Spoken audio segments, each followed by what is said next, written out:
সবাইকে আসসালামু আলাইকুম, শুভ সকাল।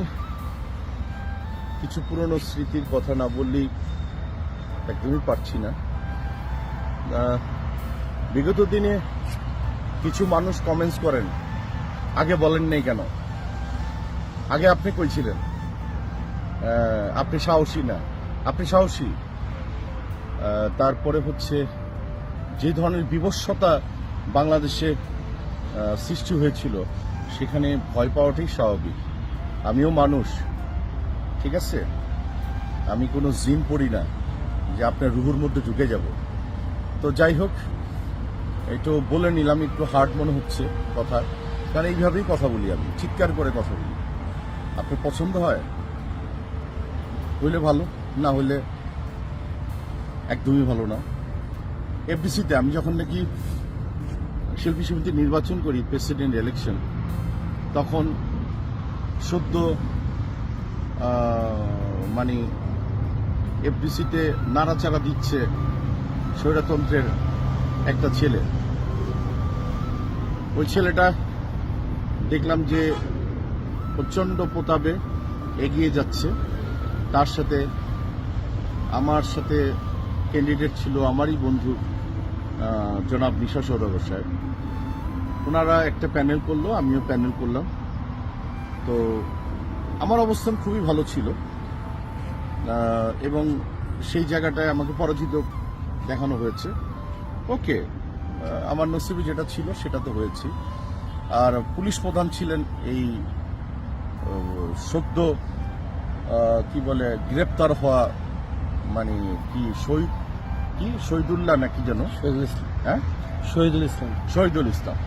তখন ওনার হঠাৎ করে বাংলাদেশ রেখে, কারণ বাংলাদেশের অবস্থান রেখে এফডিসিতে কেন তার নজর পড়ল এটাই বুঝলাম না। একজন দুইজন মানুষের কারণে এই শহীদুল ইসলাম তার প্রচণ্ড হস্তক্ষেপের কারণে তখন ভেস্তে যায়। এবং সেই রাতেই কিন্তু আমার সাথে, তখন আমার ছেলের ফারদিনের বয়স খুব কম ছিল, আমারই একটা ব্যাড লাক ছিল যে আমার সাথে আমার ছেলে ছিল। এখন আপনারা বলতে পারেন যে ছেলে থাকায় আবার ব্যাড লাক হবে কেন? এটা তো গুড লাক, অবশ্যই আমার ছেলে আমার সাথে থাকবে, এটা তো গুড লাক।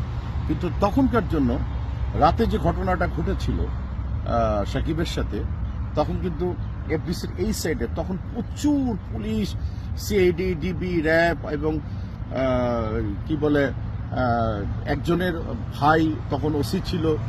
তখন কিন্তু একদম মানে আমাদের তটস্থ হওয়ার কথা। সাকিব আসলো, আমার পক্ষেই কাজ করার জন্য আসছিলেন এবং প্রচণ্ডভাবে 2 নাম্বারই হচ্ছিল, 4 নাম্বারই হচ্ছিল, এটা প্রতিবাদ করার জন্য আসলো। কিন্তু সাকিবকে প্রচণ্ড প্রহার করা হলো, মারা হলো। আমি যে দৌড়ে যাব ওর কাছে, যাওয়ার মতো কোনো পরিস্থিতি ছিল না, কারণ আমার ছেলেটা থরথর করে কাঁপছে, আমার হাত ছাড়ছিল না পাশে। আমি বললাম, বাবা তুমি একটু দাঁড়াও। তাকে নিয়ে কোনোরকম আমি, সে ডেস্টোকার্ডিয়ার আমার ছেলে, তার রাইটে হার্ট সবার বামে থাকে, তারটা হচ্ছে ডান সাইডে। তো আমি তাকে পরিচালক সমিতিতে নিয়ে যাই এবং পরিচালক সমিতিতে তখনকার সেক্রেটারি ছিল বদুল আলম খোকন এবং কি বলে গুলজার ছিল তখনকার প্রেসিডেন্ট, এবং সেই রাতে তখন ছিলেন না। আর উনি হচ্ছে এই যে চ্যাট গ্রুপ যে ভাইরাল হয়েছে, এইটার মধ্যে উনিও একজন, গুলজার তো ছিলেন।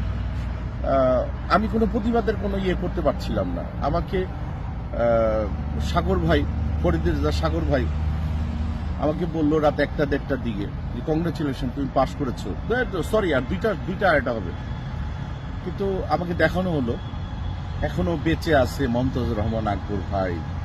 আকবর ভাই, আপনি এখনো বেঁচে আছেন, শ্রদ্ধা আপনার প্রতি।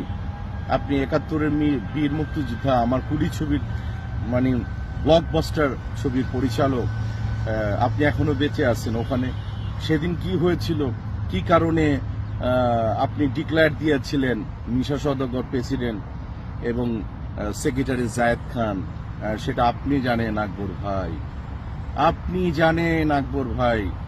এবং কি জানেন না জানেন আপনি জানেন, আপনি পরের দিন মৌসুমীকে ফোন করেছিলেন এবং আপনার বুকে হাত রেখে, কোরআন শরীফ হাত রেখে আপনি বলবেন সেদিন আপনি কি কি বলেছিলেন।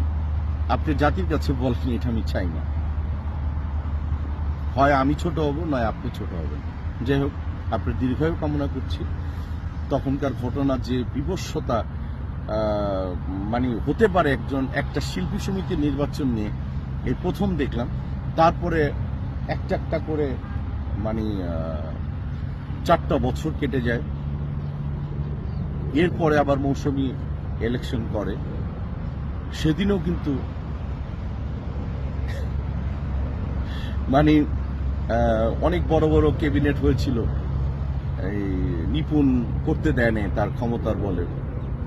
এবং সোনারগাঁও হোটেলে একজন পুলিশ কর্মকর্তা, শিল্পী সমিতির মেম্বার, উনিও ছিলেন আমাদের গ্রুপে।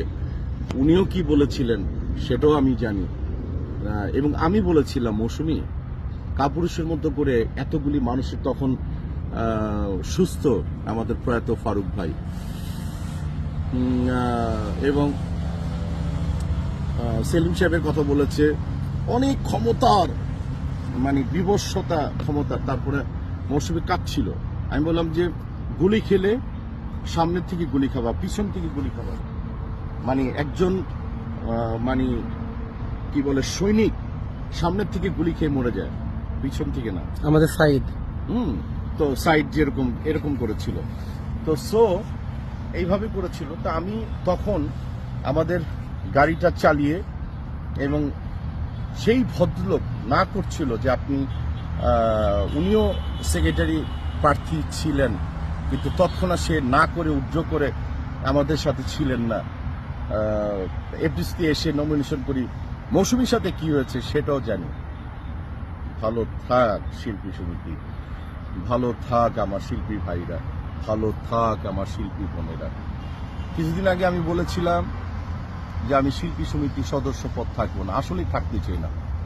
জনাব নিশা সওদাগর সাহেব, আপনি আমার বন্ধু, প্রতিদিন হয়তো আপনার সাথে আমার কথা হয়, আপনি আমার কুশলাদি জিজ্ঞেস করেন, আপনি প্রচন্ড নামাজি মানুষ, আপনি আমেরিকার থেকে আইসা এটা গ্রহণ করে নিয়েন।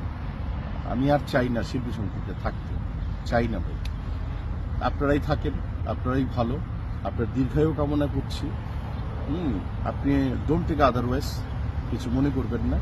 হ্যাঁ, লাস্টের একটাই খালি কথা বলবো, নিশা তুই আমেরিকার থেকে এসে আমাকে শিল্পী সমিতি থেকে বাদ দিয়ে দিস ভাই, আমার আর ভাল লাগে না এই বয়সে এসে। ভালো থাকবে। আসসালামু আলাইকুম।